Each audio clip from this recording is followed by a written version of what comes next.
Government வெப்சைட்லேருந்து நம்ம ஏதாவது download பண்ணுற மாதிரி இருந்துச்சுன்னா, கண்டிப்பாக நீங்கள் வந்து குரோமை வந்து டெஸ்க்டாப் மோடுக்கு சேஞ்ச் பண்ணிடுங்க.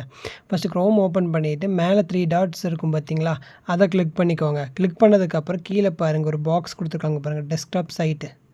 அதை கிளிக் பண்ணிக்கோங்க. அப்போ வந்து நம்ம லேப்டாப்போ இல்லை கம்ப்யூட்டர்லேயே யூஸ் பண்ணால், குரோம் ப்ரௌசர் யூஸ் பண்ணால் எவ்வளோ பெருசாக வருமோ அந்த மாதிரி ஓப்பன் ஆயிரும்.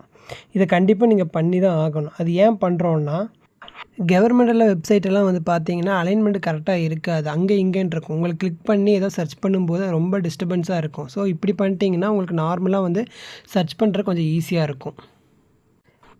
இந்த வீடியோவில் நம்ம வந்து கைட்லைன் வேல்யூ தான் செக் பண்ண போகிறோம். நம்ம வந்து ஏதாவது இடம் வாங்குற மாதிரி இருந்தாவோ, இல்லாட்டி நம்ம இருக்கிற இடத்துக்கு கைட்லைன் வேல்யூ இப்போ கவர்மெண்ட் வேல்யூ எவ்வளோன்னு தெரிஞ்சுக்கணுன்னாலும் இந்த மாதிரி நம்ம செக் பண்ணிக்கலாம். அதுக்கு என்னெல்லாம் தேவை, உங்களுக்கு என்னெல்லாம் தெரிஞ்சிருக்கணுன்னா, இதெல்லாம் தெரிஞ்சிருந்தால் மட்டும்தான் உங்களுக்கு வந்து கைட்லைன் வேல்யூ தெரிஞ்சுக்க முடியும். ஃபஸ்ட்டு நீங்கள் இருக்கிற ஜோன், அது வந்து மண்டலம்.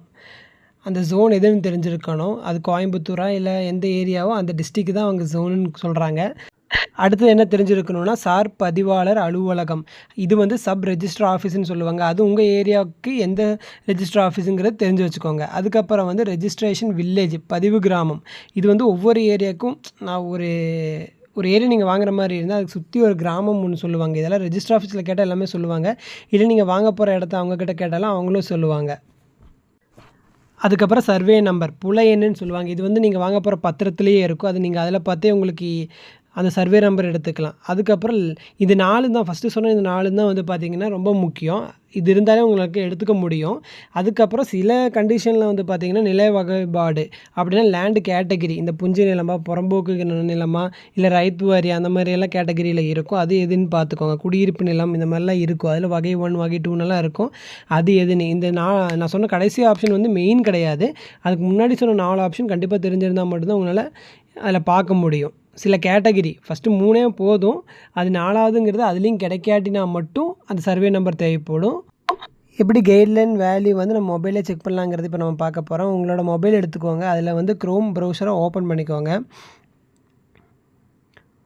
ஓப்பன் பண்ணதுக்கப்புறம் உங்கள் சர்ச் பாக்ஸில் வந்து பார்த்தீங்கன்னா, நீங்கள் வந்து இப்படி டைப் பண்ணுங்கள், tnreginet.gov.in. அதை கிளிக் பண்ணிக்கோங்க. டெஸ்க்டாப் மோடில் ஆல்ரெடி போட்டுக்கோங்க. போட்டதுக்கப்புறம் ஃபஸ்ட்டு வர அந்த ஆப்ஷனை வந்து கிளிக் பண்ணிக்கோங்க. அதுதான் வந்து பார்த்திங்கன்னா அந்த வெப்சைட்டு.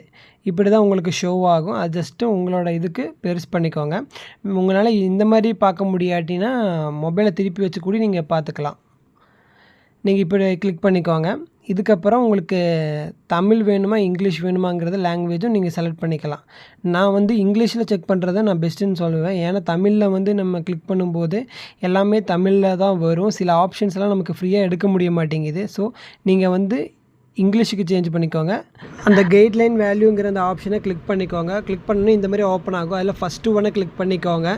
பண்ணதுக்கப்புறம் அதில் வந்து கொடுத்துருப்பாங்க, நான் 2 கேட்டகிரி ஸ்ட்ரீட்டு கொடுத்துருப்பாங்க. அதுலேயும் நம்ம பார்ப்போம்.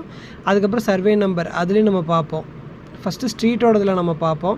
ஃபஸ்ட்டு ஜோன் அதை கிளிக் பண்ணிக்கோங்க. நீங்கள் எந்த ஜோனுங்கிறத கிளிக் பண்ணிக்கோங்க. அதுக்கப்புறம் ரெஜிஸ்டர் ஆஃபீஸு, இதுக்கப்புறம் இதுதான் வில்லேஜ். இது எல்லாம் செலக்ட் பண்ணதுக்கப்புறம் வந்து சர்ச் கொடுத்துருங்க. உங்கள் ஏரியா வந்து லைனாக இருக்கும். இதில் ஆல்ஃபபெட்லேயே மேலே கொடுத்துருப்பாங்க. இப்போது உங்களுக்கு இப்போ உங்களோடது வந்து இபி காலனினா ஈயை கிளிக் பண்ணிக்கோங்க. கிளிக் பண்ணோன்னே ஈயில் இருக்கிற எல்லா ஏரியாஸ் மட்டும் வரும். அதில் இப்போ நான் வந்து இபி காலனியோட தான் பார்க்கணும். இப்போ நான் பார்க்குறேன், செகண்ட் பண்ணு ஒரு ஸ்கொயர் ஃபீட்டுக்கு வந்து 1000 ரூபா. இந்த மாதிரி தான் வந்து உங்களோட ஏரியாவோட கவர்மெண்ட் கைட்லைன் வேல்யூ உங்களால் தெரிஞ்சுக்க முடியும். இது வந்து இப்போ வந்து நம்ம ஏரியா ஸ்ட்ரீட் வைஸில் நம்ம தெரிஞ்சுக்கிட்டோம். இது வந்து நம்ம வந்து சர்வே நம்பர் மூலியமாகவும் நம்ம தெரிஞ்சுக்கலாம். அது எப்படிங்கிறத பார்க்கலாம். மறுபடியும் பேக் அடித்து ஃப்ரெண்டுக்கு போய்க்கோங்க. அதேமாரி அதையே கிளிக் பண்ணிக்கோங்க. கிளிக் பண்ணதுக்கப்புறம் அடுத்ததாக ஓப்பன் ஆகிறது இதுக்கு முன்னாடி ஓப்பன் ஆன அதே பேஜ் தான். அந்த பேஜில் நம்ம ஸ்ட்ரீட்லேருந்து சர்வே நம்பருக்கு கொடுத்துருங்க. அதை கிளிக் பண்ணதுக்கப்புறம் அதே தான் ஜோன் கேட்குது. அது வந்து இங்கேயும் கிளிக் பண்ணிடுங்க. கீழே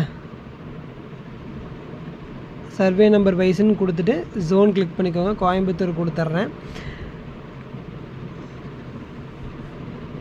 ரெஜிஸ்டர் ஆஃபீஸு கொடுத்துருங்க. அதுக்கப்புறம் வில்லேஜ் கொடுத்துருங்க.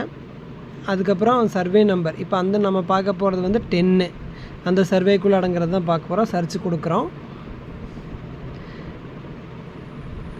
சேம் இதிலே வந்து பார்த்தீங்கன்னா அதே தான். அந்த சர்வே நம்பரில் வந்து என்ன ரேட்டுன்னு கொடுத்துருக்காங்க பாருங்கள். அதே 1000 ரூபா தான் கொடுத்துருக்காங்க. இப்போ ரெண்டுமே வந்து சேம், இதே மாதிரி சேமாக தான் இருக்கும். உங்களோட சர்வே நம்பர் கரெக்டாக நீங்கள் தெரிஞ்சிருக்கணும். அதே போல் உங்களோட அந்த ஏரியா நகர் பேரும் உங்களுக்கு தெரிஞ்சிருந்தால் ஈஸியாகவே உங்களுக்கே பார்த்துக்க முடியும், எந்த செலவும் இல்லாமல்.